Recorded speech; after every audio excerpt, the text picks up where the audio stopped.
Очень приятно, что меня пригласили прочитать лекцию, потому что я, к сожалению, с 2010 года преподавательской деятельностью не занимаюсь, но постоянно по ней скучаю. Поэтому я прочитаю с удовольствием, но если будут ляпы, вы меня простите, потому что я просто отвык уже. И еще я не хочу читать таким академическим языком, в академическом стиле, хочу попроще прочитать, потому что как бы обращение не значит опримитивливание. И еще момент, я думаю, что будет интереснее поставить побольше времени на интерактив, этот самый, то есть на вопросы и ответы, потому что я прошу вас задавать вопросы совершенно любые, потому что некоторые могут считать, что его вопрос там недостоин внимания или глупый, такого нет, потому что у каждого своя голова и всем все интересно.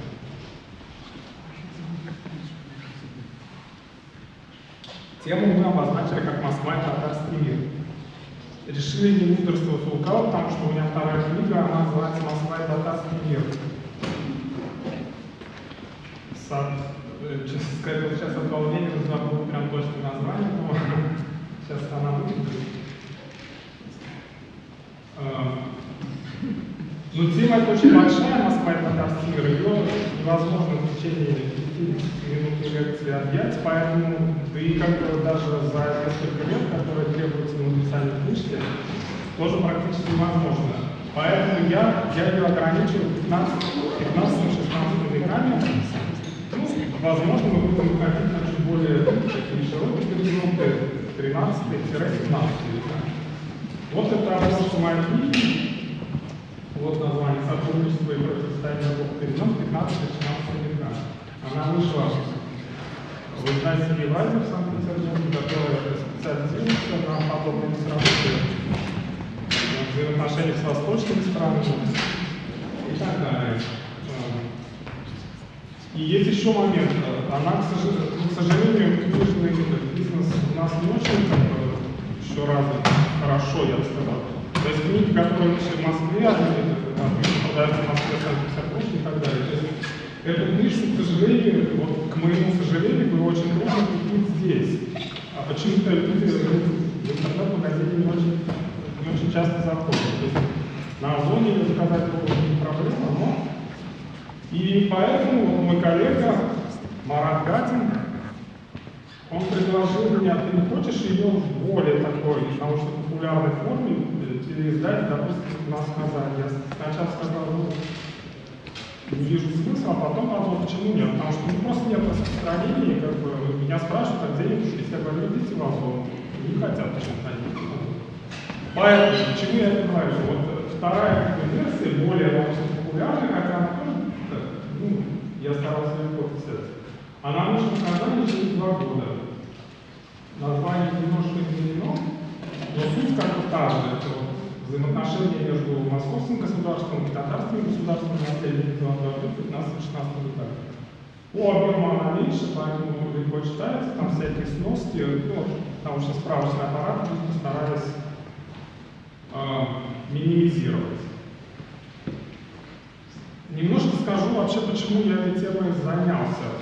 Потому что это логичный вопрос, тем много много факторов, многие факторы, они субъективные. Я вообще сторонник субъективности, потому что я считаю, что объективность в истории трудно добиться, хотя, конечно, стремиться можно, потому что каждый через свою голову пропускает информацию.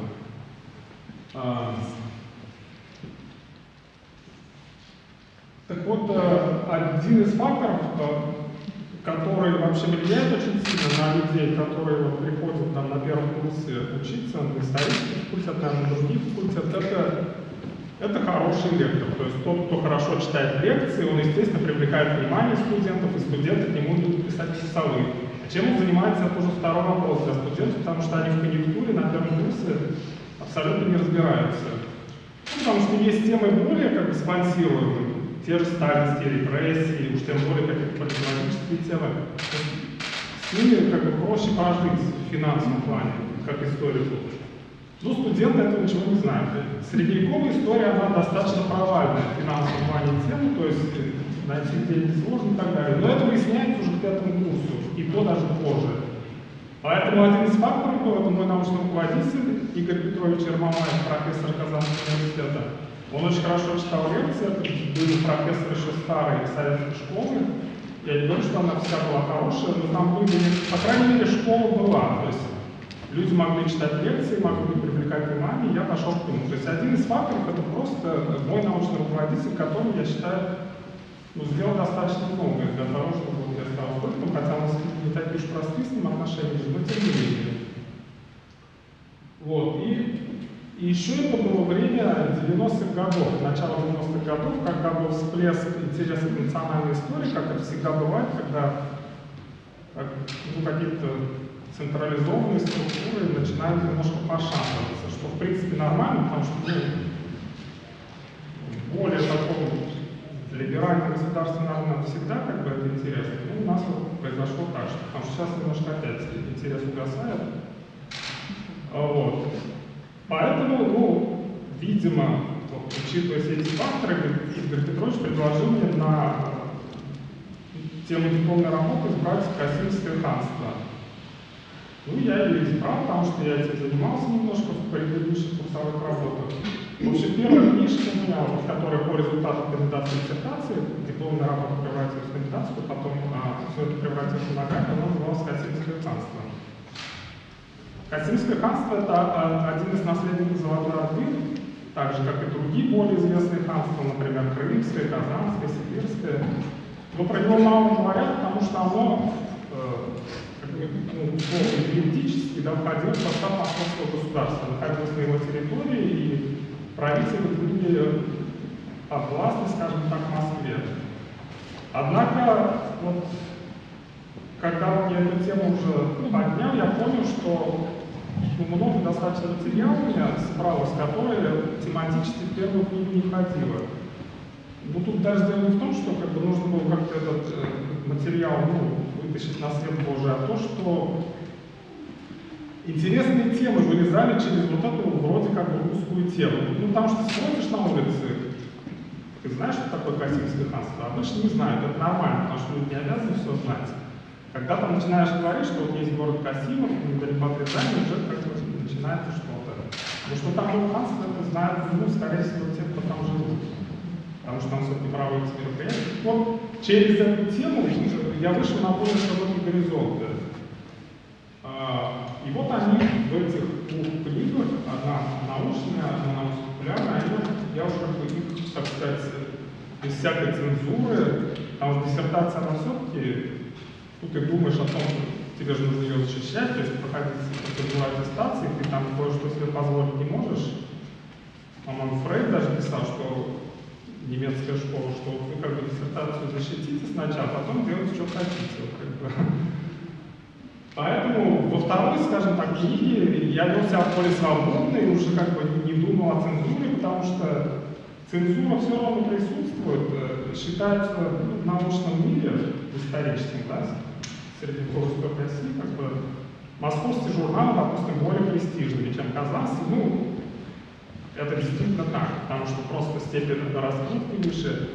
Но у них есть свои мысли по многим проблемам, и как бы зачастую трудно влезть в какой-то альтернативной версии туда. Поэтому, когда я делал статьи, которые потом составили вторую книгу, приходилось там иногда что-то подрезать, как бы, а когда ты очищаешь материал, выходит он путь. Здесь, как бы, чем я благодарен Евразии, татарских книжных издательств меня никто не трогал, и слава Богу. Может быть, в этом, конечно, и минусы есть, потому что там и критика потом была такая массированная, но тем не менее. Еще почему мне стала эта тема интересна, это вот тоже студенческий год еще, такой момент был. Однобокая картина, вот, то, что я как потребитель, так сказать, исторических знаний увидел, картина была однобокой. То есть советская историография, то есть это книги научные, научно-популярные, которые в советское время писались, они представляли картину однообразную. То, что вот, ну, упрощая совсем уж для людей, вот, плохие злые татары, вот, прогрессивные русские, вот русские движутся, наконец-то все это к черту упало в 1552 году. И вот как бы полюса все-таки были такие, вот есть типа цивилизаторский такой мир, который вот поступью идет вперед, и вот есть, которые там вяло, но сопротивляются. А в 90-е годы, я же сказал, да, что была волна подъема национального самосознания, и когда как бы, гайки переживут, как это произошло в советское время, потому что как бы, просто было очень трудно какие-то альтернативные мысли говорить, пружина распрямляется, и она распрямляется тоже иногда в достаточно такой истеричной форме. Здесь начались мысли абсолютно противоположные. Теперь уже русские стали плохими. Я это условно говорю, потому что таких понятий не было русских, как москвичи, русские, ну, чтобы более понятно было. Татары были хорошие, но вот слабые, вот их завоевали, о чем нужно печалиться, горевать и бесконечно лить слезы. Как-то все это, во-первых, просто, ну, мне трудно было какие-то полюса тут принять, потому что у меня мама русская, отец татарин. Думаю, я на русском языке, но тем не менее считаю себя татарином, да, я не знаю, по каким критериям я себя считаю, но тем не менее. Ну, то есть, ну, мне оба полюса были близки, потому что, во-вторых, как бы я вообще не понимаю, как можно так вот одну сторону выбирать, там, вот как сейчас, там, ты за Навального или против. Наверное, в чем-то, наверное, за кого-то ты, в чем-то против, потому что у нас же все-таки пока еще не тихий город, как в романе Шолохова, чтобы вот прям с шашками убиться. В общем, мне не нравилась однобокость, которая была, которая стала в 90-е годы, и это как-то в голове засело, а ничего другого я не прочитал. И вообще вот этот период, где-то ну, с середины 15 века и до конца 16-го, ну, до середины 16 века, вот 100 лет, он как-то плохо был, по крайней мере, в учебниках покрыт. То есть, вот когда я учился, я читал эти советские еще учебники, у нас учебники были советские, и там очень мало вскользь об этом упоминалось, о том, что происходило в эти 100 лет. Мне вот запомнилось, вот было, вот сначала было сражение на Куликовом поле в 1380 году, там уже типа все стало ясно, кто есть кто и кто куда движется. Но все-таки еще не до конца, так сказать, кто-то куда-то продвинулся. Вот потом было следующее событие через 100 лет, 1480 год, то есть стояние в Угре, когда тоже русские встали против татар, а потом сразу наступает 1552 год. Вот в моей голове, да, потому что, ну лакуна, там как будто бы ничего не происходило. Ну, во-первых, просто какие-то темы более освещены, какие-то менее освещены, поэтому менее освещенные темы, они как бы более перспективны в некотором роде, потому что там может вылезти что-то интересное. Мне просто стало интересно, что там происходило, неужели прям вот раз и перепрыгнули. Вот это как бы моя мотивация были к изучению, ну и как бы просто то, что это все были плановые темы института истории, то есть я изучаю деньги, как мне, кстати, некоторые товарищи до сих пор предъявляют, что я пишу, вот один у меня был друг, ну я уж не знаю, был здесь, но он русский, кстати, и он мне все предъявлял, что когда он эту книжку прочитал, или пролистал, уж я не знаю, что вот, ну, понятное дело, тебе же зарплату пишет, ты должен петь песни, которые нам заказывают. Я говорю, ну, во-первых, с такой зарплату как-то можно и поскромнее. Можно и петь, да? Да, можно, да, подмывать, я не знаю, шептать. Во-вторых, я говорю, как-то не было у нас инструктажа никогда, что вот надо так и сяк. Ну, действительно, это как-то странно. Я не знаю вообще, как такое бывает. Вот. Поэтому давайте двигаться дальше. Потому что я что-то начинаю научить. Вот один из вопросов, которые были в моей голове, вот, что вообще вот из того, что я читал там, до того, как я стал писать, что устарело? Не в смысле этого не было или это неправильно, ну, что уже было, а что вот можно новое по этим же темам сказать.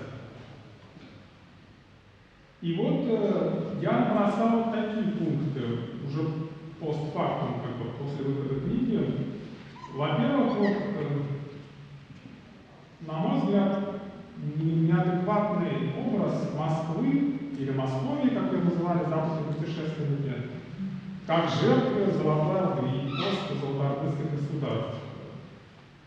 Такой образ есть. Ну, то есть, как бы, это же понятно, как бы, для чего этот образ историографически нужен, потому что, как бы, если ты жертва, то, во-первых, из этой позиции очень удобно манипулировать. Вот же как бы плохо было, поэтому ну что мы можем поделать там, с этим образом жизни? Вот так вот все так. Мне вот, я помню, тренер по физкультуре, да, можно, конечно, смеяться, что он тренер по физкультуре, но это просто показывает, как вот это обычные люди воспринимают. Он мне говорил, мы как-то с ним беседуем, он говорит, ну я вот считаю, что мы так плохо живем, потому что вот монгольское забывание было в Северо-Восточной Руси в 13 веке. 20 век, то есть конец уже. Вот когда я стал сам изучать эту тему, я пришел к этим двум пунктам, которые идут далее. Вот я специально поставил через три про монголо-татаров, потому что этот термин историографический, я считаю, не вижу смысла отказываться от него, потому что есть какие-то вот термины в историографии, которые прочно не закрепились. Да, как бы, они могут быть неверны, они всегда условные, потому что. Но если они уже как бы расхожи, то почему нет? Поэтому я его использую, но я не через термин поставил, а через три. Да? Вот исходя из того материала, который я проработал в рамках вот этой второй книги, я не увидел, что вот эти люди, то есть вот этот татарский мир, да, условно, воспринимался Москвой как однозначный враг. Не увидел. То, что он воспринимался как друг, я тоже не увидел.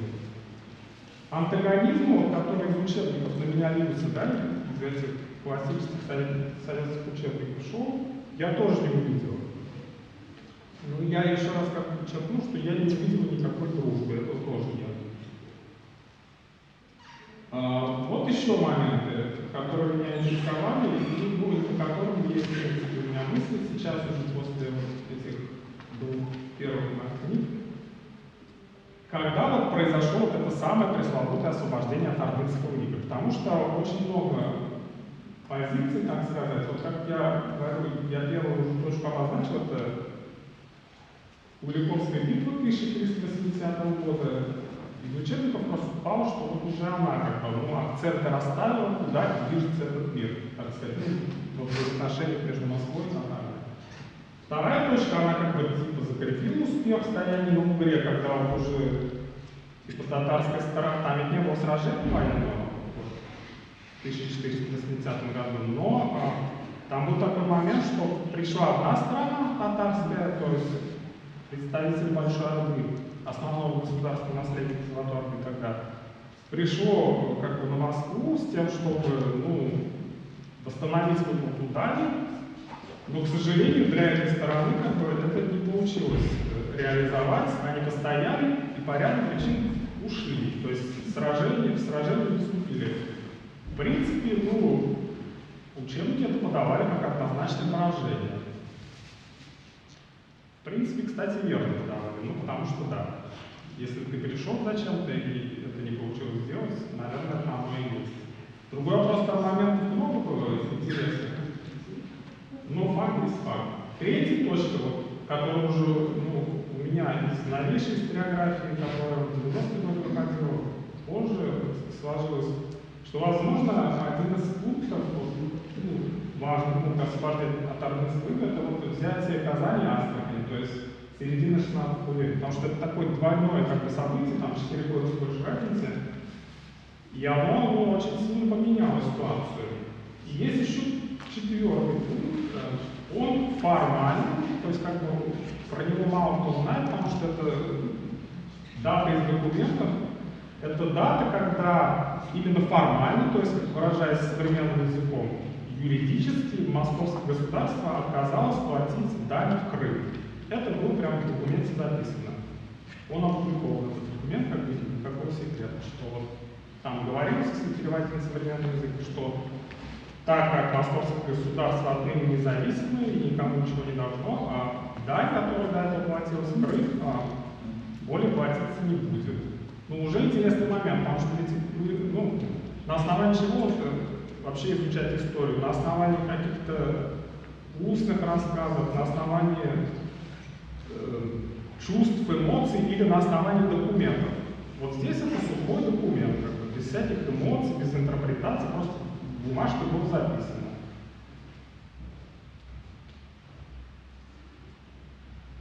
Я вот специально сейчас не буду говорить, ну, возвращаясь к прежнему слайду, на какую точку я как бы предложил бы опираться, потому что все перенесет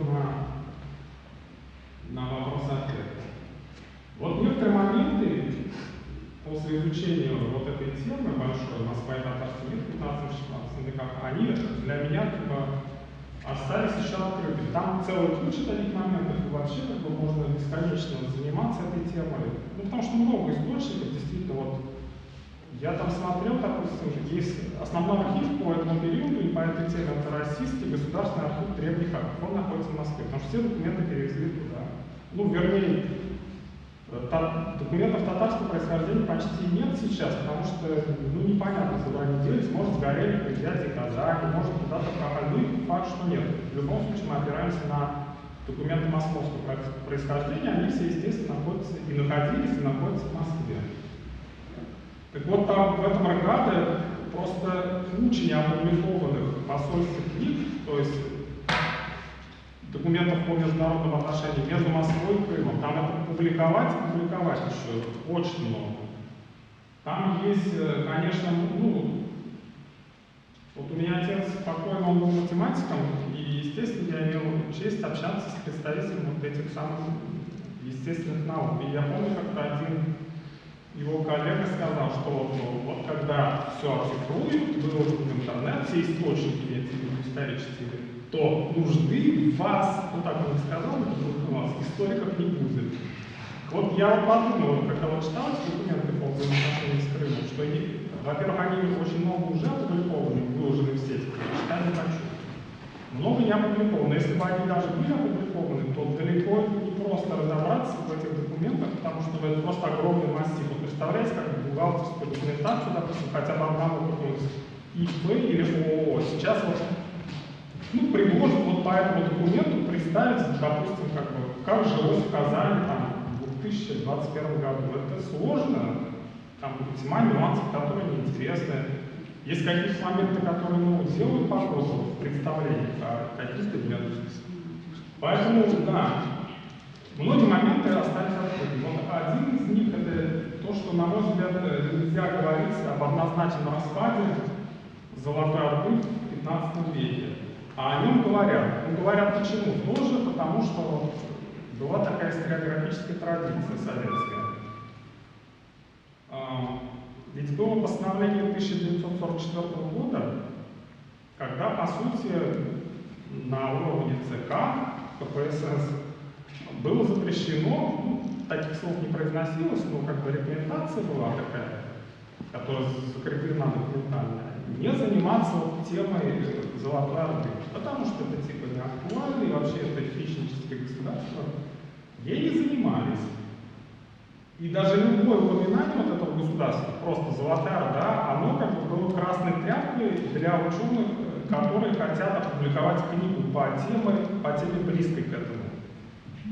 И это действительно, вот как бы у нас сейчас многие называют наш режим, так сказать, политический тоталитарным, а он не такой, потому что люди просто не знают разницу между тоталитарным режимом и авторитарным, да? Авторитарным, можно сказать. Тоталитарно — это когда власть там вот, группы людей или одного человека заменяет идеологией, как бы она уже давлеет. Отдельные личности не важны. Советский режим был таковым. Там была идеология вполне четкая, которой сейчас нет. И она заменяла как бы, конкретных людей, там не важно, кто был человеком, ну, на первом посту. Ну, как бы все двигалось в том направлении, которое было избрано. А историкам публиковаться охота. И вот я помню, что люди, которые тема-то, в принципе, как бы нейтральная, которые хотели публиковать на эту тему, они на всякие учреждения шли. Вот, допустим, очень известный крупный ученый покойный Миркасым Усманов, который работал в университете, он для того, чтобы опубликовать свою диссертацию, вернее, книгу, он заменил название «Золотая Орда» на «Улус-Джучи». Название, кстати, из источников, но он это сделал для того, чтобы просто вот те цензоры, которые будут смотреть, они же не будут вчитываться, да, как Чернышевский там начал что делать каким-то детективом, чтобы цензоры не вчитывались. Он это слово употребил, Миркасым Абдулахович, что «Улус-Джучи» диссертат, то есть книжка прошла, так бы она и не прошла. Чему я и говорю, была книга Сафаргалеева распад Золотой Орды. И она была так названа именно потому, что вот опять-таки книга намного шире, чем тема заявленная. Она, по сути, про историю Золотой Орды. Такая исторически штудированная. Но если бы он назвал историю Золотой Орды, его бы не опубликовали. Здесь распад, вот, как бы для цензора. Вот, пожалуйста. И вот эти же все нюансы не все знают. Тем не менее, массовое сознание, в сознание ученых вошло, что вот Золотая Орда однозначно распалась. Мне так не показалось. На эту тему много написано. Она, мне кажется, трансформировалась. То есть связь вот между теми государствами, которые, так сказать, с условного распада политической дезинтеграции Золотой Орды образовались, они были достаточно тесные, иногда даже степень автономности определить сложно. Вот, где границы вот, взаимоотношений, допустим, между Крымом и Касимовым. Да? Эта тема открытая. Если у вас будут вопросы, можно поговорить попозже. Еще момент. Вот, политический вес московского правителя вот в этом 15-16 веках. Так как историки, которые писали по этой теме, они жили, они в разное время жили, условно скажем так, начиная с 18 века начали писать, они-то, естественно, знали, чем все закончилось. Что в середине 16 века Казань пала, через 4 года Астрахань пала, а в 1783 году Крымское ханство было захвачено. То есть они знали, чем все закончилось. И поэтому вот это свое знание они экстраполировали, то есть перекидывали просто на более ранний период. А это не всегда верно. То есть ситуация может резко меняться в течение нескольких лет. По крайней мере, юридически, условно говоря. Да? То есть они знали, что в середине 16 века Казань завоевана, и они как бы рассуждали так, значит, как бы это все уже как бы подготовлено было, развитием там производительности или чего-то еще. Поэтому, скорее всего, видимо, думали они, или как бы изображали что-то, потому что они не могли все тоже сказать, что реально в середине 15 века ситуация была примерно такая же. То есть московский правитель был однозначно выше вот этих всех татарских ханов. Вот здесь я прямо могу однозначно сказать, что то, что я вижу до середины 16 века, неадекватное это восприятие. То есть, на мой взгляд, там совершенно все по-другому было. Московский правитель как раз был ниже татарских ханов. Там есть моменты формальные, которые могут отличиться. Еще момент.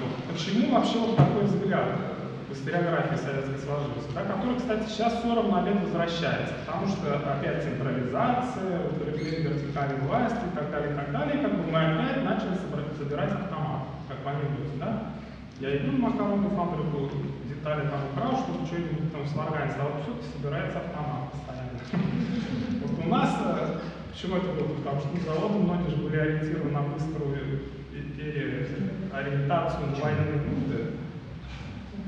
В идеологической сфере у нас тоже как бы автомат имеется. Вот это даже не советское изобретение, это не советская историография, это имперская идеология, которую Карамзин и другие историки, которые, кстати, были близки очень к власти, имперской власти Российской империи, изобрели. То есть, как бы, вот есть основной народ русский, он цивилизаторскую миссию выполняет, когда надо там кого-то по попе шлепают.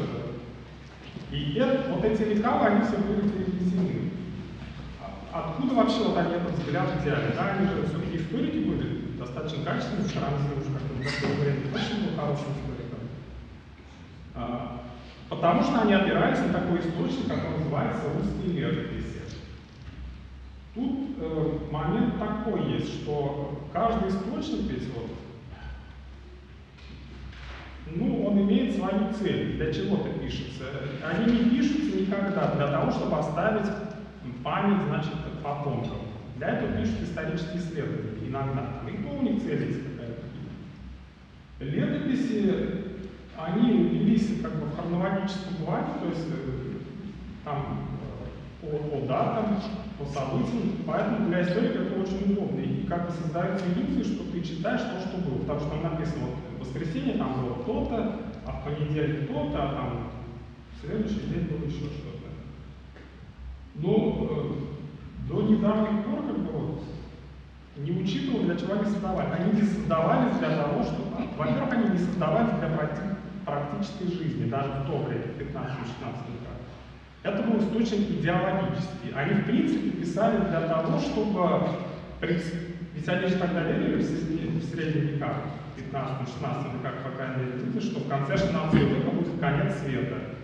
И раз он будет, нужно было написать перед высшими силами, так сказать, историю такую, чтобы великий князь выглядел хорошо. Летописи писались именно для этого. Это реально был вот документ, как перед вверх, так сказать. Ну вот как сейчас Первый канал нам транслирует, попозже обязательно, после особенностей. Есть вот официальная версия, да, которую Первый канал транслирует, а есть там другие версии. Понятно, для чего? Вот, на мой взгляд, этот источник, он просто неадекватно на его основе писать историю так, как она была. Да? Мы не можем знать, как она была, это реально невозможно приблизить. Ну хотя бы, если ты пытаешься приблизить, это вообще источник не для этого. Мы можем как бы на основе этого источника хронологию воссоздавать, то аккуратно, но интерпретация там много. Не то. Есть еще момент. Вот, опять-таки, в это благостное советское время, там была хорошая такая база, на основе чего писалось все. Марксизм, ленинизм, так называемый, что уже как бы извращенное что-то, потому что, ну, Маркс был достаточно такой хороший социолог, да, во-первых, его там передернули, то есть вот то, что подалось под марксизмом, ленинизмом, это уже от Маркса было немножко далеко. Очень такая упрощенная схема, даже окруженная. Но тем не менее, вот эта схема, она как двигатель прогресса, так сказать, как стержень, что ли, оно обозначало так называемое развитие производительных сил, то есть развитие материального уровня жизни, материальных средств производства. Ну вот я говорю, мне когда эти учебники советские читал, мне всегда было интересно, то что вот всегда фактор один, да, развитие производительных сил, оно действительно идет всегда вверх. Редко, когда мы возвращаемся, вот сейчас пересед там с БМВ, да, к телеге, потому что какой смысл? То есть оно всегда идет вперед, а вот следствие этого развития производительных сил были абсолютно противоположны друг другу зачастую. То есть вот в этот момент, допустим, развитие производительных сил оно привело к такому-то событию, а в другой то же самое развитие производительных сил привело к противоположному. Почему так? Не объяснялось. Я уж не помню, я не задавал когда такие вопросы, я не уточнил, Еркин еще тогда, ну, в смысле, часть. Вот. Когда я сам стал вот это все изучать, это уже как бы вопрос вообще о методологии истории, мне показалось, что, во-первых, у Маркса, конечно, очень хорошая такая, ну, встроенная концепция, скажем так. Ее сила в том, что она очень логична. Ну и как все концепции такие, большие нарративы модерна, как нам в курсе социологии говорили, они упрощают немного ситуацию, как бы некоторые события вылетают вообще, не вписывающиеся в схему. Иногда это вообще как бы ставит под сомнение всю концепцию. Так вот, мне показалось, что развитие производительных сил, оно не основной фактор, который движет историю. А какой фактор основной мне показался? Мне показалось лично, как субъективист, да, я бы сказал, что я не верю в объективность истории, в объективность истории я тоже не верю. Это вот личностный фактор, то есть амбиции конкретных людей. Один человек хочет это, другой хочет это, и это зачастую с производительным силой, то есть с материальным уровнем жизни не связано. То есть люди живут идеей. Ну, некоторые люди, многие.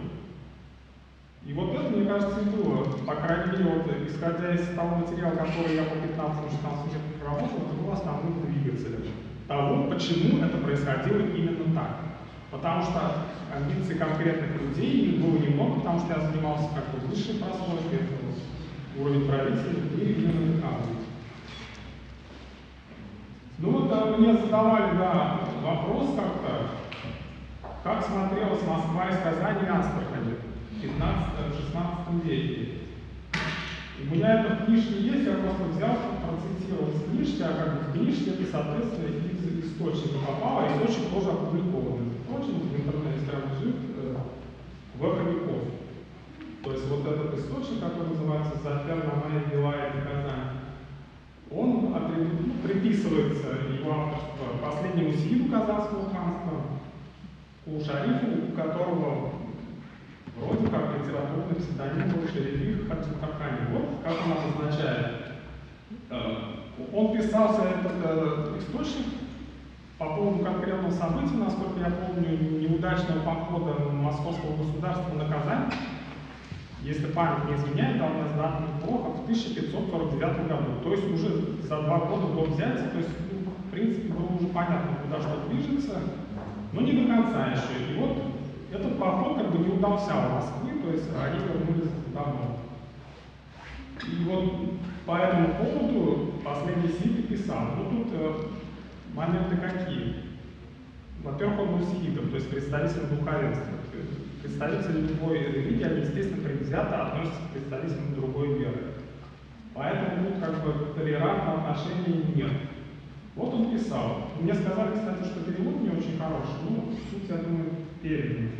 В соответствии с необходимостью эпохи в целях обеспечения богатства и благополучия страны, имелось в виду Казанское ханство, спокойствия и безопасности народа для обеспечения мира, правители прекрасного города Казани прикидывались друзьями, обменивались посланиями государственными людьми с Москвой. И далее прибавило 2 момента. Спокойствие мира зиждется на понимании смысла этих 2 слов. Быть верными друзьями и притворно равнодушным с врагами. Причем потом Фримарь вообще прибавил. Будь рядом с плохим. Под плохим он понимал московское государство. Взгляд вполне ясный и конкретный. Но я говорю, нужно иметь в виду, что это взгляд духовенства. Потому что если вы читаете там то, что Митрополит Макарий, допустим, предлагал Ивану Грозному, там примерно то же самое, только другого полюса.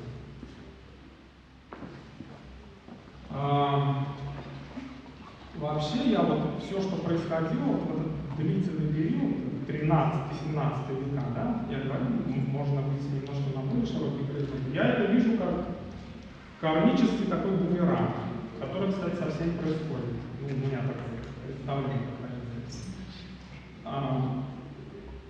То есть все, что ты делаешь, все возвращается к тебе в разных формах, но это гарантированно придет, так сказать. Вот было одно событие. Оно было позитивным для одной стороны и негативным для другой.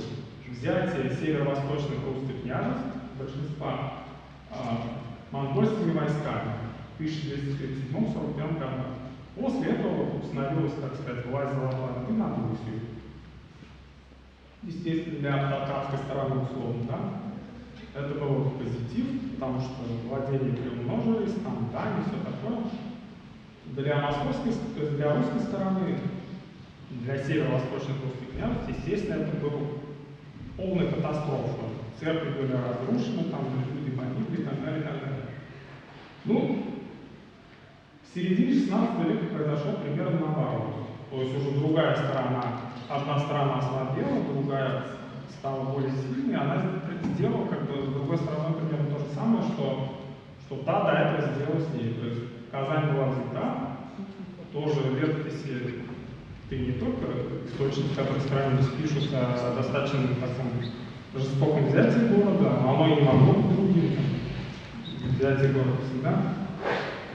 Вот. То есть, ну вот я это вижу так. Поэтому я не вижу смысла вообще как бы вот, ну, в том, чтобы горевать по какому-то поводу. Потому что, во-первых, это вообще никакого, ну, в смысле, позитива нет. Вот если ты печалишься по поводу чего-то, это тебя никуда не движет. Это просто надо прожить, как бы, именно вот прожить. Не так, что я не буду об этом думать, потому что хочу, это все равно тебя достигнет.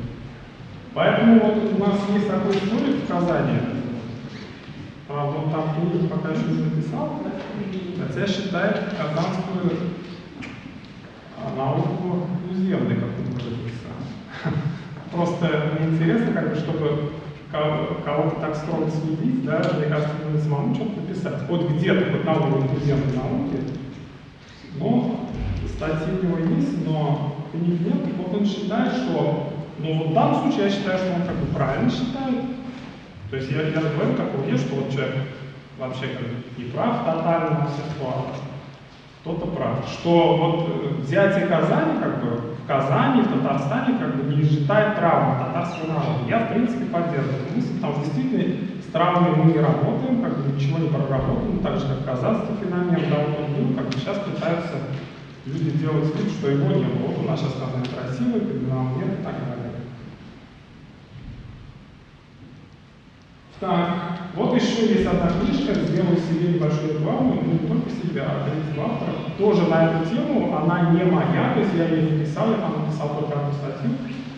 Это сборник статей, но вот тема интересная, и как бы вписывается вот в эту большую проблематику Москва и Татарский мир, про всю Индию. Мы собрали все, что в принципе могли по этой теме, но это научная литература, это не источник. Она вышла тоже в Москве, и поэтому, к сожалению, в Казани купить трудно. Хотя, если кому это интересно, никакой проблемы нет. Ты заходишь просто на сайт Озон. Есть она магазин? А? Есть, я недавно видела. Вот есть, да.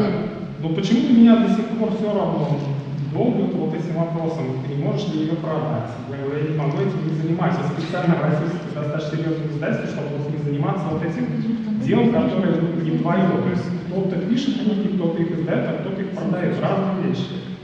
Поэтому я не занимаюсь. Но книга интересная. Там есть очень интересная статья на Мирискак, уже 50 страниц.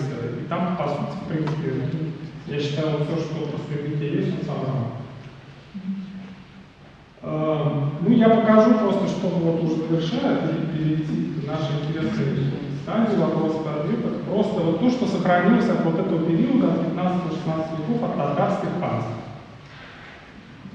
Вот то, что сохранилось в Касимове, это минарет, который, ну, по разным данным, или 15 века, или 16-го, просто. Ну, вот как видите, да, он обычно даже, ну, потому как мечети строятся, они должны быть выше. Вот до сюда, видимо, в 17 веке мечеть была разрушена, поэтому какой-то был урезанный. А сама мечеть 19 уже века, но минарет, вот, говорят, ну, некоторые люди считают, что 19 века.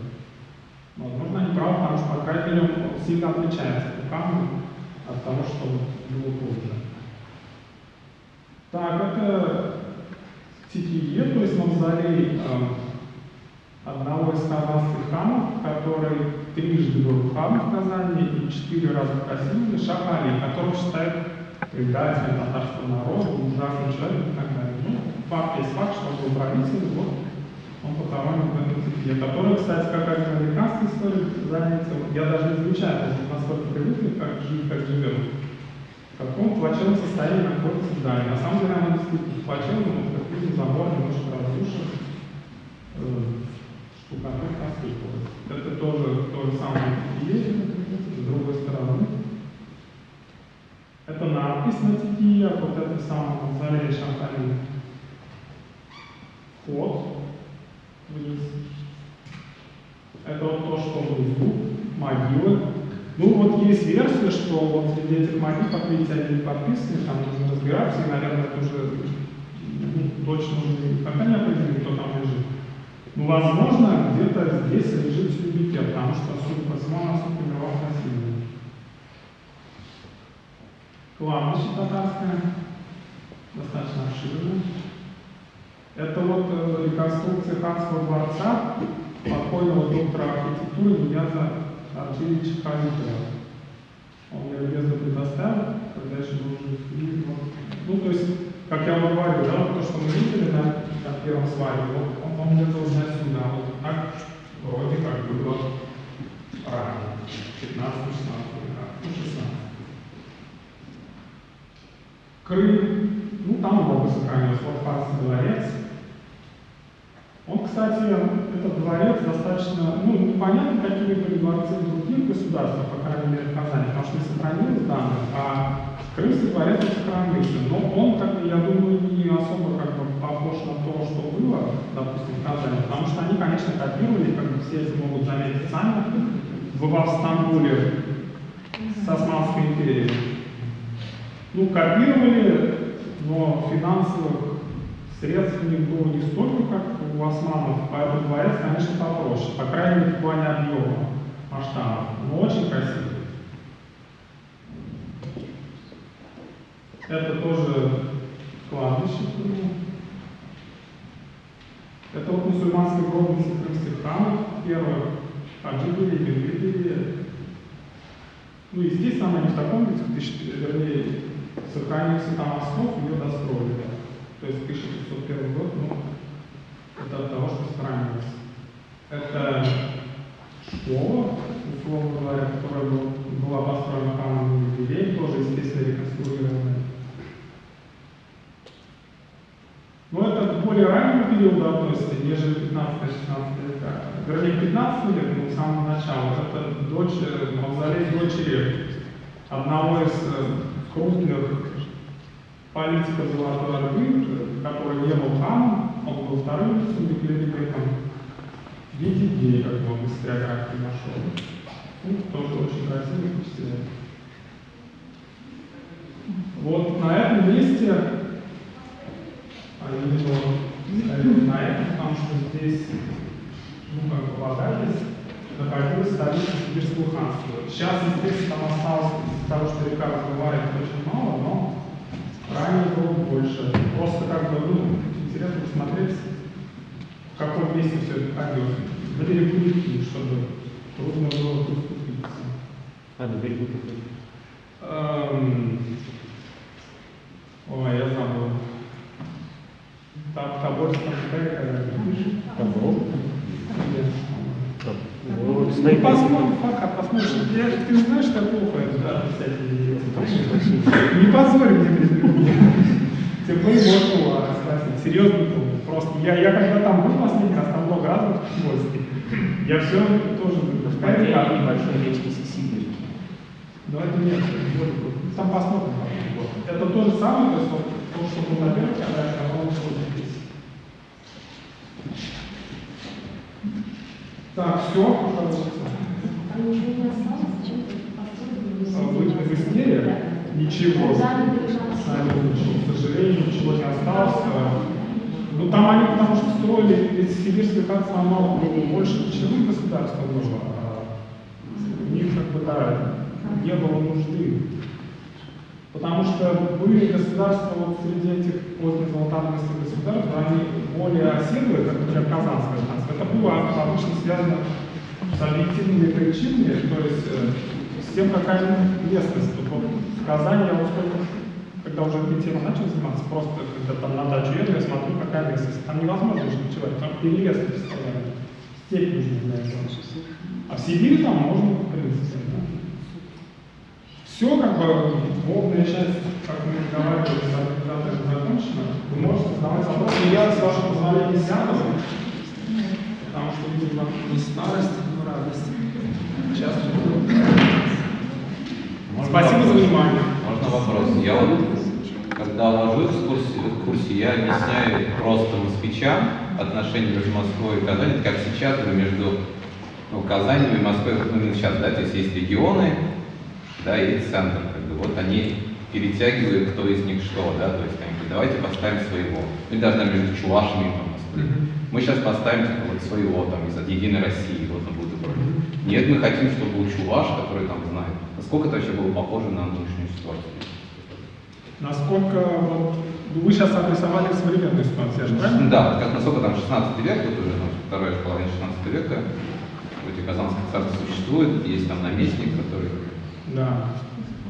Но это было юридически, скажем так, если можно этот термин вообще употребить по отношению к 16 веку, потому что это некорректный термин по отношению к 16 веку. Ну, условно, вы понимаете, о чем речь. Согласно вот правовым нормам, да, и законам международным, просто к тем нормам, которые были приняты на этой территории, это было не так. То есть, как бы, государство было в любом случае независимыми. Я говорю сейчас про Казань и Московское государство. Они, ну, не входили в состав друг друга, как Татарстан является составной частью РФ. Потому что гражданства Татарстана нет, а, условно говоря, опять-таки вот эти кавычки ставят, гражданство Казанского ханства было. Ну, что понимаете под гражданством? Это то, куда платили налоги, то есть люди платили налоги в Казани, значит, они граждане Казанского ханства. Платили московским людям, значит, То есть, скажем так, Москва пыталась изображать, что вот да, вот это похоже на то, что сейчас есть, да, то, что мы ставим своих людей, как бы, но по факту казахская сторона на это смотрела по-другому, как на временную вынужденную уступку. Ну ладно, сейчас пусть так, из моей выборы. А вот как мы сильно беремся, мы тут разберемся. И так и происходило всегда, потому что иначе, как вот объяснить, что 3 раза сидел здесь Шах Алим? То есть его каждый раз выгоняли, он не мог усидеть. Это ставленник Москвы. И он так и не усидел. То есть, может быть, в плане вот потерь материальных, да, и людских для Казани было бы лучше, чтобы он сидел. Ну, не было такого заклада, да? Может быть. В плане каких-то моральных моментов, наверное, хуже. Я думаю, в общем, не похоже. Не очень корреляция такая. Я не знаю, ответил я на этот вопрос. Ну да, то есть, а можно с чем сравнить можно тогдашние отношения, вот на что похоже нынешние жизни? Между кем и кем? Господи, то, что Россия Я стараюсь не смотреть телевизор просто. Вот. К сожалению, все равно не получается. Там через Facebook все доходит, вся эта пакостная информация. Не знаю, потому что сейчас скажу что-нибудь, а мне потом будут меня ругать. Так что дополнительно не хочу. Что общего, как говорят некоторые политологи, достаточно острословные, что Россия приближается к феодальному строю. Все. Не про это. Например, там можно говорить, что 2 независимых государства, там, да, как там, между Россией и Украиной, там, похоже на это, то есть, вариант. Ну тут надо современную ситуацию хорошо знать. Я говорю, я не на стопе, у меня есть видение, да, но оно не такое, что можно вынести на суд политологов, потому что это тоже сфера, где надо разбираться. Потому что есть люди, конечно, которые изображают про себя всеми силами там, экспертов, даже когда вообще ничего не понимают, начинают чего-нибудь писать, экспертное заключение. Да? Я считаю, что я так не делаю. Даже когда я думаю, что я понимаю, я думаю, это не моя работа, поэтому я произвожу мысли про себя. Ну, как моя работа была.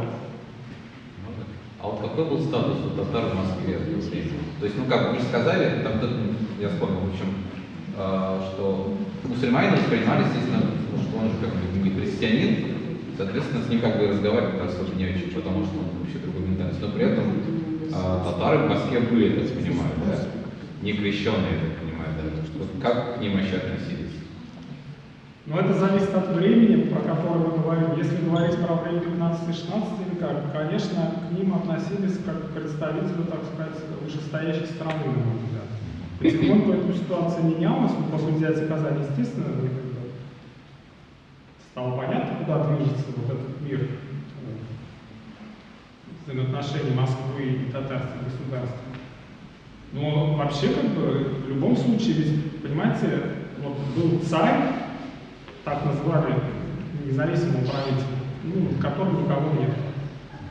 И был великий князь, как бы великий князь это всегда ступенька ниже, потому что над ним после монгольского завоевания всегда стоял хан, то бишь царь. Вот ордынский или потом больше ордынский. То есть они были представителями сюзерена. То есть в этом свете вот, всякие странные события такие, ну, которые историография с трудом интерпретирует, они, по крайней мере, по форме приобретают ясность. Например, поставление на престол вместо Ивана Грозного Симеона Бекбулатовича. Откуда мы его вытащили, вот историография пишет, странные действия. Учитывая, что он был представителем, он был чингизидом, представителем, хоть и уже пошатывающегося трона, но все же, глава же, она не быстро реагирует на внешние события. Все логично, он поставил как бы человека, который был легитимен для этого. То, что он фактически уже как бы власти не имел, это уже другой вопрос. И мы Грозному не нужны. Пожалуйста, еще.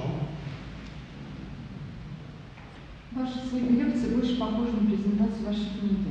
Вы как будто бы вопросы поставили, то есть рассказали, о чем в книге говорится. Хотя бы один вопрос раскроете для нас. Что? Хотя бы один вопрос, который вы сегодня поставили, раскройте для нас, подробнее расскажите.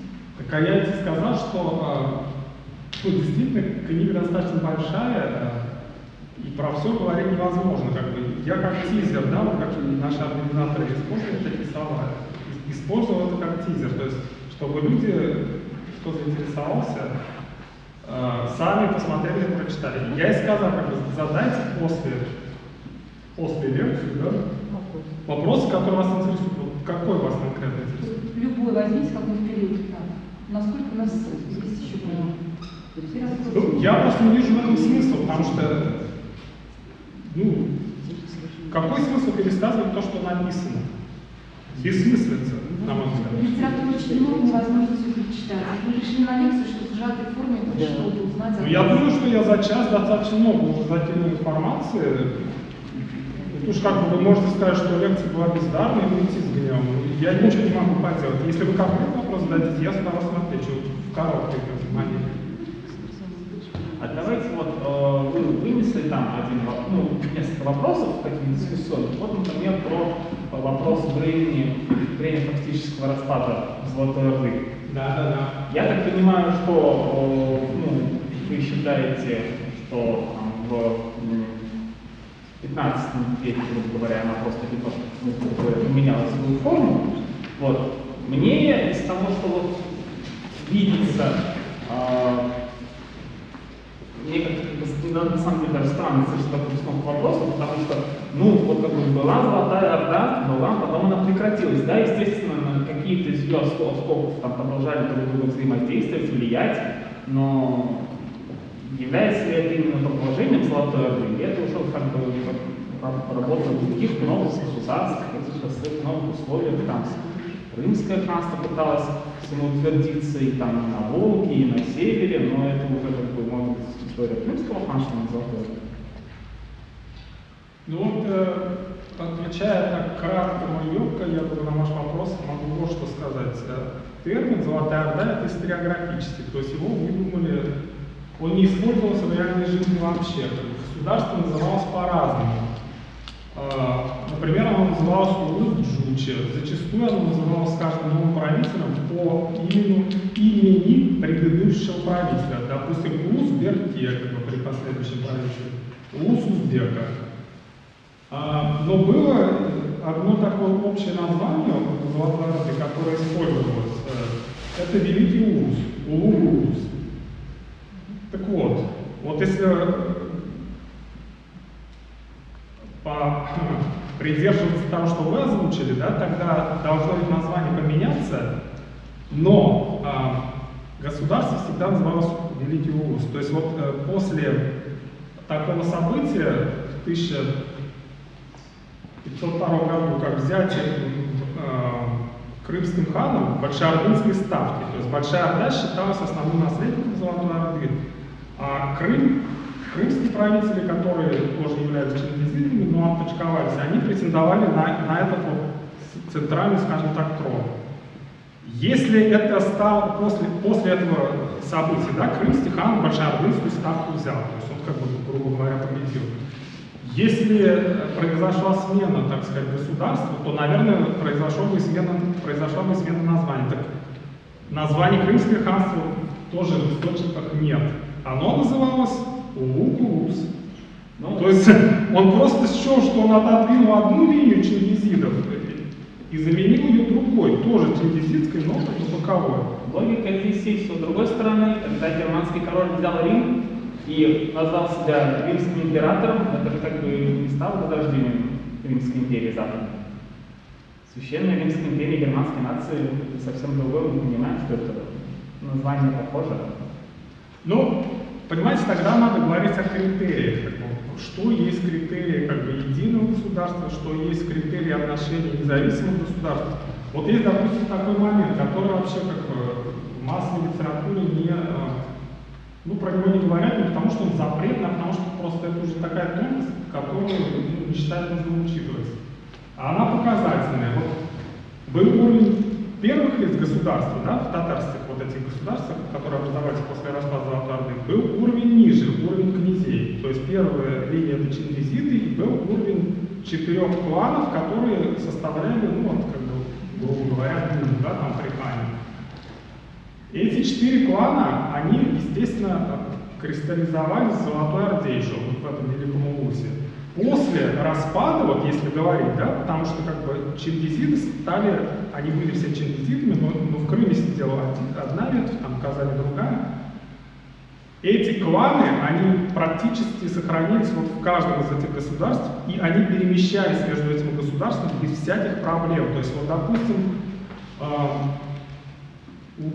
там у клана Мангыт был улус. Что такое улус? Он в разных значениях употребляет слово. Ну, в данном случае люди, которые были даны в управление. В Крыму его брат родной умер. Сам он, допустим, человек находится в Касимове.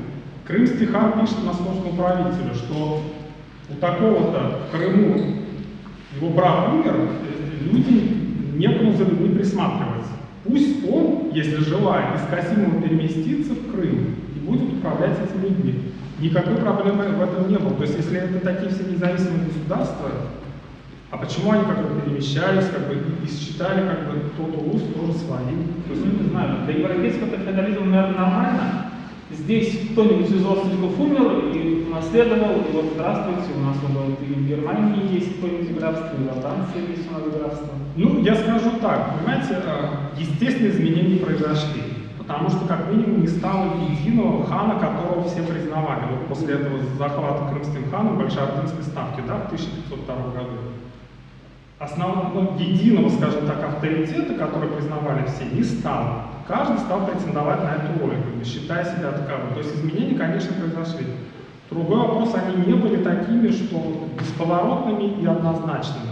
То есть было много нюансов, которые это и позволяло, допустим, когда в Казани прививалась собственная династия, приглашать царевичей, султанов из Крыма. Потому что они также имели права на все вот эти троны, потому что они были чингизидами. Москва для этих целей, возможно, и содержала только Касимское ханство, потому что там тоже были свои чингизиды. Шах Али Чингизид, они предлагают свою кандидатуру, все свои. Казань как бы думает, как бы, у нее были свои мысли. То есть это понятно, конечно, что это удобно так вот все расчленять, как сейчас там пытаются представить, что вот единого татарского народа нет, там вот и сибирские татары, там казанские татары, так, разделяя власть. Но я это просто не увидел как-то. Неоднозначные изменения, они не бесповоротные. Но если вы говорите, что я ничего не раскрыл, и как бы хотя бы что-то раскроете, вот, допустим, мы пришли к этому смотреть, да? Лично мне показалось, что лучше всего, наверное, опираться в практическом плане, если мы про практическую сторону говорим, на 1552-1556 год, как дата освобождения от вот этого самого Арбатского ига. Если же говорить формально, то есть юридически, когда это было закреплено в документах, тогда это последний, да, 1700. Ну, каждый как бы выбирает, как его хочешь. Потому что первые две даты, ну, они совсем как бы странные. Про то, что произошла Куликовская битва, ну, таких битв было много в то время. Как бы, что с ней сделала последующая историография, скажем так, Распутьев, это не значит, что она также воспринималась в то время. То есть она действительно была одна из многих подобных битв. Другой вопрос, как бы, церковники, да, ее раскрутили потом так, что это вот первая дата, так сказать, освобождения. Следующая дата, да, 1480 год, там даже не было сражений. Это тоже маркер был, потому что одна сторона ушла, как бы, приняв сражение, которое она сама запланировала. И более того, там в степи, да, под степью сейчас имею в виду Золотоордынский мир, возле Золотоордынской, тоже это было воспринято как поражение, потому что считалось, как бы, что удачливый правитель несет с собой харизму. Вот Ахмат, который пришел на Русь, у него бывает харизма, а здесь она как бы раз и сдулась. И он стал в глазах степи нелегитимным.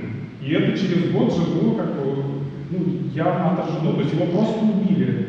Свои же люди, то есть те же татары, более того, они потом между собой спорили, потому что ведь никто, так сказать, с видеокамерой не ходил в эту юрту, где Ахмада лишили головы. 2 человека, да? Каждый из этих 2 человек, который все-таки в юрту вошел потом, считал нужным, как Феликс Юсуп считал позитивным убийство Распутина, они тоже говорили, это я убил, потому что я крутой, потому что вот он все как бы в тираж вышел. То есть вот с нашей точки зрения это странно же, как гордиться тем, что ты кого-то убил, тем более ну, как бы человека, которому до этого, в принципе, формально подчинялся. Но тем не менее. Ну вот как бы один вопрос раскрыт. Я надеюсь, очень. Я вам не отвечу. Ну, потому что действительно очень много, потому что, понимаете, мы задумали вот эту лекцию не как презентацию книги, потому что она там 5 лет назад вышла, а как то, как вот именно вот этот, как это переводится, уж тизер, дразнилку, как бы, чтобы, да, потом люди, мы будем делать лекции по каким-то отдельным вот узким моментам. Вот, например, про сюнники я хотел. А сейчас, вот да, чтобы как-то, вот общее представление, вот об этом мы можем говорить. Я не предлагаю так книгу читать, потому что действительно, ну, моя мама, например, первую книжку даже не прочитала, хотя пытается осилить. Я понимаю, что исторические книги, они не всем интересны, это нормально. Тоже я не все книжки по социологии читаю, даже не почти никакие. Но мы будем, да, по крайней мере, планируем делать вот эти лекции.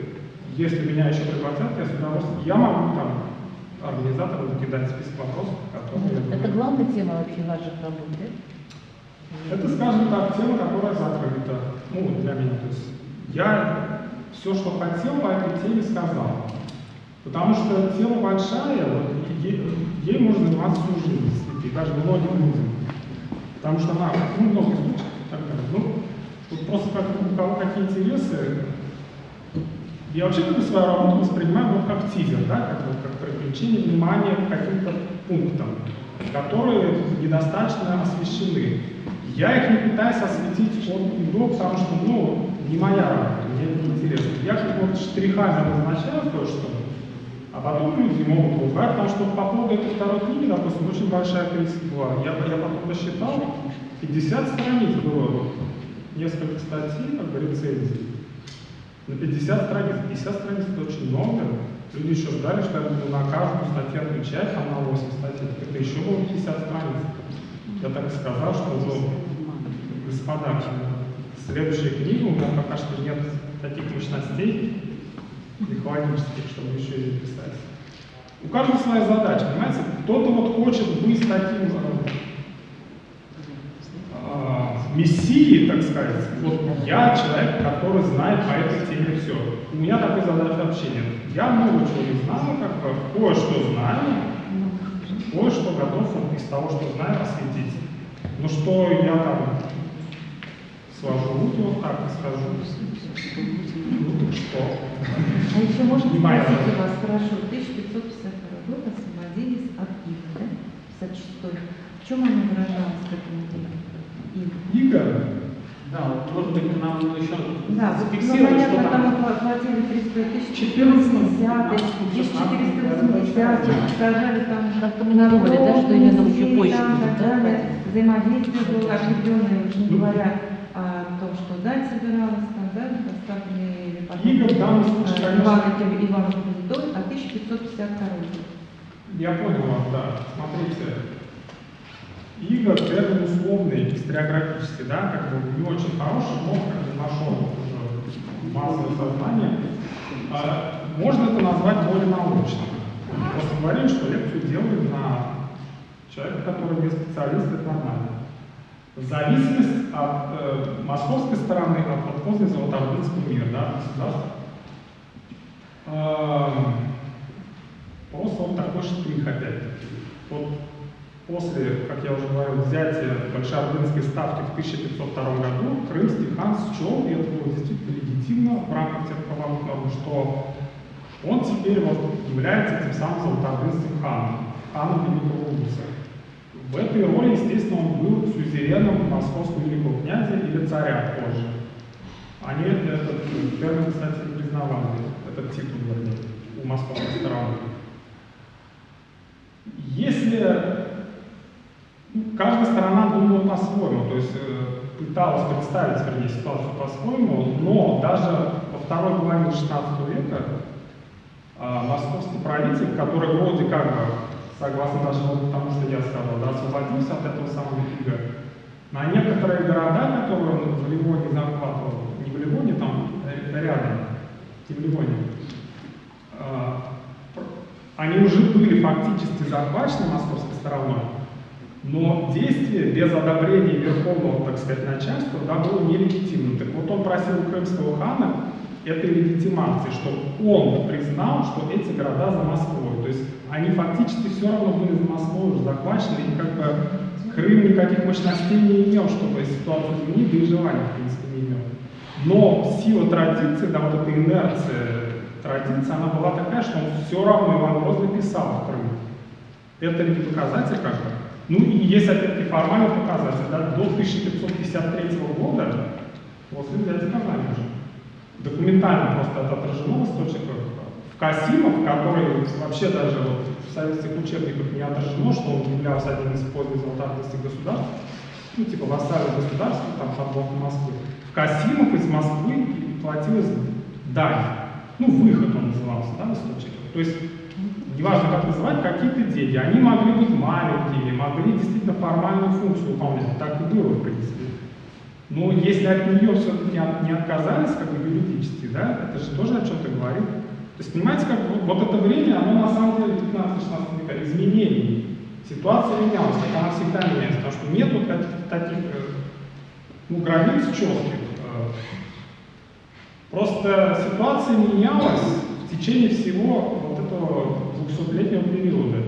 И, допустим, если мы в начале периода, то есть ну, где-то ближе к середине 15 века, мы можем говорить о том, что Василий II попал в плен к основателю Казанской династии, казанских ханов, Мухаммаду, и уговаривал его, чтобы его отпустили, его потом отпустили. То есть Василий II, правитель Московского княжества, он вот в такую ситуацию попал. То в конце 16 века совершенно уже другая ситуация. Федор Иванович, сын Ивана Грозного, он пишет в категорической такой форме сибирскому хану Кучуму, так сказать, дает указания, что делать, как себя вести и так далее. То есть такое просто было невозможно представить вот 2 века назад. Ситуация изменилась. Вот как бы моя задача была показать вот штрихами, как она менялась, скажем так. Там очень много интересных моментов вылезает вот из этой дипломатической переписки, на которую я ориентировался. Вот я говорил много раз про этот случай, но просто мне настолько запал в душу, что вот был такой казанский, а потом крымский хан Сахиб-Гирей. Как раз он вот в это непростое время являлся в Крыму ханом. Где-то с 20-х годов 16 века до 50-х. Когда ну, отношения между Казанью и Москвой были очень напряженными, и, соответственно, между Москвой и Крымом тоже. Но он писал Ивану Грозному в этой дипломатической переписке, что вот ну, ситуация такая у нас вот сейчас, между тобой и мной, ну, имея в виду между нашими государствами. А на самом-то деле, когда я мальчиком был, я в Москву ездил, это действительно факт, со своей матерью ездил в Москву, и у отца твоего Василия, то есть Василия III, на коленях сиживали, а меня он любил. А ты, мол, себя ведешь вот так не подобаешь. Отец такой приличный человек. То есть это действительно факт. Они ездили в Москву с матерью, потому что там был клуб такой. И, возможно, действительно сидел на коленях. Просто это нисколько не мешало ему потом, вот, в момент написания, так сказать, письма, быть жестким антагонистом Москвы. Чуть позже он писал уже в другом стиле, как бы, что я твою Москву скоро возьму, ну не взял, но как бы, видите, как беспардонно писал, так сказать, забыл о дипломатии, а ты, если даже захочешь мне противиться, сил у тебя нет. То есть вот он так нагло, так сказать, в бандитской форме, как в Казани в 90-е годы было, писал. А до этого сидел на коленях, я он любил. Такая цитата. А каким периодом можно ну, принять какие-то самые поздние случаи, как сформировать, когда правители татарских государств реально прямо влияли на московскую политику? Потому что, ну, какие-то вопросы, да, они со временем, да, она увеличивалась и уменьшалась, ее когда какие-то отдельные периоды не платили, какие-то периоды ее можно просто было рассматривать как подкуп, не знаю, крымского хана, чтобы он пошел в Литву воевать, а не в Московию, или чтобы вообще никуда не пошел. Вот. И, ну, не всегда деньги говорят о том, что кто-то как бы находится в зависимости кем-то, да. Вот. Письма Ивана Грозного крымскому хану, вот то, что вы привели в пример, я бы просто расценил как откровенная лесть со стороны Ивана Грозного крымскому хану. А вот что-то такое прямо, ну, более неоспоримое. Я думаю, знаете, вот, ну, то, что пришло в голову сейчас. Там, кстати, это конкретно, ну, то, о чем я говорил, как раз крымский хан писал. Ну, это не важно, и Иван отличался. Вот, мне кажется, есть один из маркеров, который постоянно проступает. Это отношение к послам. Как относились к послам и где относились к ним. Допустим, приезжают в Москву послы из Западной Европы. Уважение к ним, то есть отношение к ним уважительное. Потому что они, во-первых, ну, слабо представляют, что это за страна, потому что прямых границ нет. Но это все как бы в таких материальных моментах отражалось. Сколько им там питья дают, еды, на каком дворе ставят, потому что там была градация дворов и так далее. Безусловно, такое же отношение было к татарской стороне, потому что элементарно они знали, что если ты будешь относиться неуважительно, это чревато как бы военной границы, да, до Москвы уже не дойти. Какое было, например, меня это просто поразило, когда я начал читать все это просто отношение, допустим, к московским послам к Крыму. Конкретно сейчас вот я думаю, то, что вот вспомнилось мне, это уже период начала первой половины 17 века. То есть когда уже вроде, вот, согласно учебникам, все устаканилось, этот крымский хан там жал в ползе. Когда им что-то не нравилось, в данном случае в крымской стороне, что, допустим, какие-то требования крымской стороны московский правитель не выполняет. А послы они были как бы вот таким буфером, им там давались какие-то инструкции из Москвы. Даже если вас там будут грабить, вот такой пункт не подписывался, любой ценой, вот даже убил. Они были разменные монеты, они вот на себя, сам московский правитель сидел у себя в Москве. Так вот я помню, что, и это, кстати, я помню по книге Новосельского, которая опубликована еще была в 50-е годы, по-моему, 20 века. Один из таких маркеров. Вот, что-то не понравилось Крыму, это первая половина 17 века. Посольство московское в Крыму полностью ограбили, разделили на ногах, распустили, то есть идите куда хотите, потому что особо далеко в таком состоянии не уйдешь, потому что ну, любой чужак на территории иностранного государства без вот этих таких маркеров в виде одежды, в виде бумаг каких-то, он никто, в принципе, он, скорее всего, умрет. Его просто убьют, потому что он чужак, и мало что от него ждать. Там была садомия, их изнасиловали, судя по всему, уши резали, и Москва, ну что, никак не реагировала, потому что, ну а что сделаешь? Вот, они знали, что эта страна все равно выше. В данном случае она, ну, в военном плане просто была выше, а могли быть проблемы на границе, у пограничных княжеств. Таких отношений, как бы со стороны, допустим, московской по отношению к татарской, они потом начали появляться, конечно, но, по крайней мере, не в таких вот извращенных садистских формах, да, когда можно было людям продемонстрировать, что вот, делаем, что хотим. Иногда, да, крымских послов тоже убивали, но это были редкие очень случаи. Тут еще вопрос в количестве, как бы, сколько с той стороны, допустим, таких случаев было, сколько с этой стороны. Потому что мне вот московские коллеги говорят, ну, все, мол, было, и Москва там платила что-то в Крым, и Крым что-то платил. Я говорю, давайте вот прям, это же все отражено в документах, померяем, так сказать, на весах, сколько туда, что туда обозы шли в Крым. Они там требовали, они просто писали списки. Мне нужно вот столько-то, а вот это дочь там замуж выходит, ей нужно, значит, платье червленое. То есть вот ты по списку присылай мне, и это как бы твоя обязанность.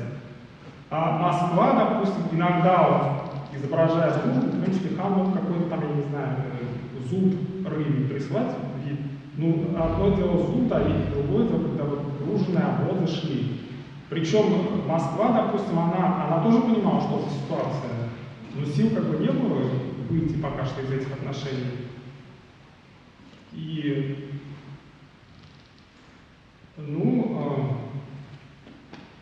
зачастую вот, за счет послов, так сказать, пытался из этой ситуации выйти. То есть, как бы, там было такое понятие чести, вот, что-то они считали бесчестным, это не делать ни в каком случае, наказ послу давался. Послы были самые, так сказать, печальные персонажи в этой истории, потому что если они, допустим, сделают что-то не то в Крыму, что им Москва сказала, их просто на кол посадят у себя же дома. Если они будут отстаивать принципиальную московскую позицию, которую они там прописали, их вот с ними могут сделать то, что я вам сейчас описал. Да, могут и на кол тоже посадить. То есть, это вот, кстати, показатель того, вообще какая система была, в том числе и в московском государстве, политическое управление. Каждый человек, это же не крестьяне какие-то послания были, князья. Ну, разные там люди были, но в том числе князья. Они были никто и ничто. Ты перед верховным правителем ты никто и ничто. И верховный правитель тоже как бы никто и ничто, как показывает пример Павла I. Когда Александру Первому говорили, что вот эта знать, которая расправилась с Павлом I, что ну, если ты будешь вести себя опять не так, то ты же вот видел пример твоего отца. То есть такая порочная система, когда все никто получается, все абсолютно не защищены, к сожалению. Я это не видел. У них обнуления не было. А? У них обнуления не было. Ну, наверное. Нет, все равно непонятно, почему Крым, да, уже можно американцев, кто там должен было правопреемником, сын Лотарский, да, почему такое оно обладало силой аж даже в 18-м, там, в конце 17 века? Ну, там, понимаете, военная сила просто. Оно по территории, где территория, понимаете, она не только от Крымского полуострова была, территория кочевок считалась территорией государства. Территория кочевок, она была достаточно большой. И почему они кочевали? Потому что нужно было как-то, грубо говоря, регулировать скот. Скот был основным, ну, так сказать, основной валютой, основным показателем благосостояния. То есть конница в военном отношении, она всегда превосходила пешие силы, которые были в Москве. У них просто было больше войск, вот именно конного. Да, они могли оперативно концентрироваться в одном месте, но когда они рассеивались, это не маленькое государство, скажем так, становилось. Вот тут как бы все как бы крутится вокруг того, ну если уж совсем упрощать, вокруг того, у кого больше силы. Там, да, это все потом превращается в какие-то отвесы красивые, вот, статусов, там, церемониал посольства, но, грубо говоря, да, все равно, все. Как только Москва набралась этих сил, в 1783 году Крым был завоеван. И поэтому сейчас говорят, что это исконно русская территория. То есть с 1783 года это исконно русская территория. Считаем, сколько лет было. А до этого, сколько оно было татарской с 1475 года, насколько не важно. Это не исконно. Как это тоже всегда смешно, когда возвращали, допустим, название Санкт-Петербург, тогда Ленинграду, и как легитимация приводились такие слова Собчака, по-моему, что ну, это же историческое название. А Ленинград, то есть, когда он был Ленинградом, что не история была, что Ленинград такое же историческое название, как и Санкт-Петербург. То есть, ну, это не аргумент. Скажите, нам больше нравится апелляция к Российской империи. Все история. Странный аргумент. Ну, политику это все не важно, если главное, что ты все правильно. Видите, меня с ним общаются. Успешно политик. Буду рад еще раз, если никаких вопросов.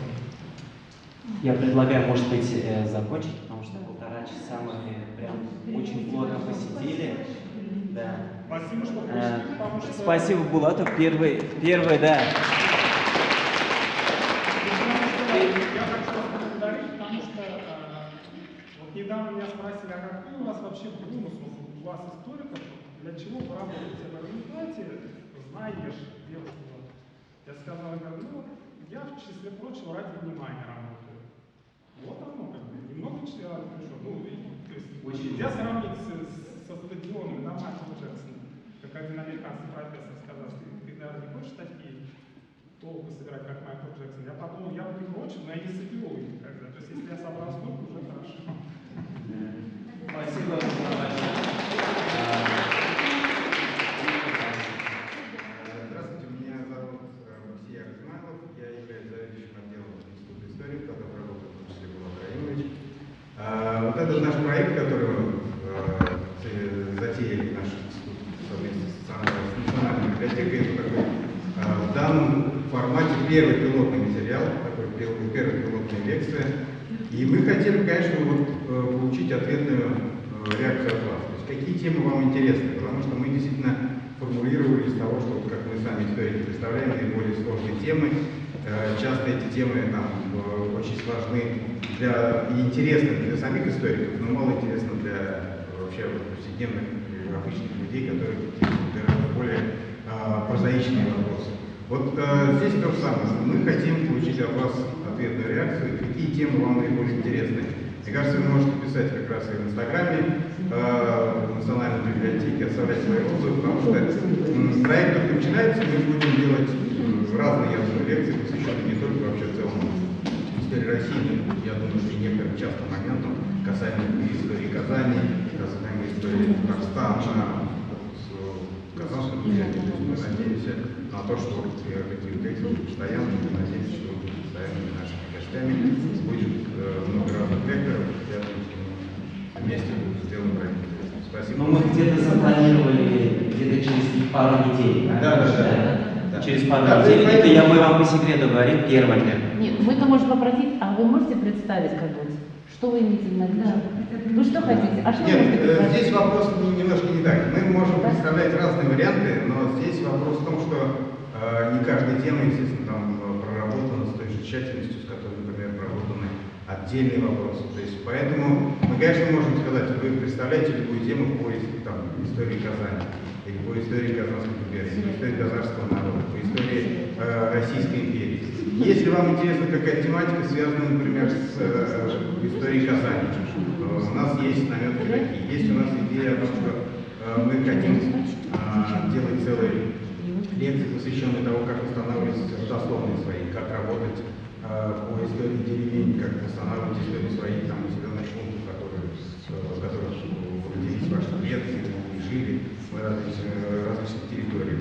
По истории Казани тоже отдельные аспекты, которые мы можем представить. Это и повседневность губернского города, повседневность советская, то есть это тоже те аспекты, которые можно представить. Мы хотим представить, и мы почему пригласили Булата Раимовича, потому что мы не хотим представлять некоторые темы, которые уже есть в учебниках, они достаточно простые, все четко и понятно. Есть падение Казанского ханства, распад Золотой Орды, конкретные точные даты. И мы хотим как раз представлять наиболее дискуссионные вопросы, заставлять вас тоже интересоваться этой тематикой. То же самое по истории Казани, то есть мы можем различные темы представлять. Вот ждем, чтобы тоже свои предложения мы с удовольствием. Я знаете, какую схему предлагаю? Вот в Телеграме мы от Булата возьмем рекомендации книг, как вот от Тарих Ибрач, первого Тарих Ибрач, да, исторических книг, которые стоило прочитать. Вот под этим рекомендациям можно будет оставить комментарии, те темы, которые вас интересуют. Потом сделаем динар пост в Инстаграме, и там тоже можно в комментариях написать, а мы все обработаем, ответим вам, да, по этой теме, давайте будем делать, есть такой так, и так далее. Да, то есть если вы проголосуете, например, такая тема, мы будем стараться ориентироваться на нее. Спасибо большое. Спасибо, что пришли. Есть еще силы, будем экскурсию проводить. Давайте тогда начнем с пола.